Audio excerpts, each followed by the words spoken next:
রবিবার স্পেশাল তো ব্রেকফাস্ট হতেই হবে। এখানে হয়েছে লুচি আর এদিকে হয়েছে গরমা গরম ছোলার ডাল, এদিকে মিষ্টিও আছে নলেন গুড়ের, বাট মিষ্টি আমি খাবো না।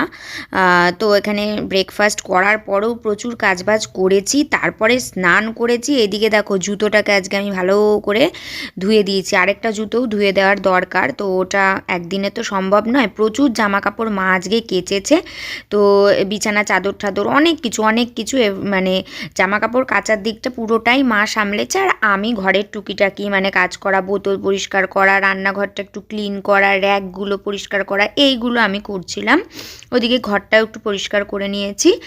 আর এই দিকে দেখো এই যেগুলো শুকিয়ে গেছে সেগুলোকে ভালো করে ভাজ ঠাজ করে নিচ্ছি, আর শ্যাম্পু দিয়ে স্নান করেছি। তো বুঝতেই পারছো আজকে একটু অনেক দিনের পুরনো এই হাউস কোটটা, মানে সেরকমভাবে ব্যবহার হয় না, তো যখনই ব্যবহার করি তখনই মনে হয় নতুন, একটু পরে নিয়েছি। তো চলো টাটা, বাই বাই।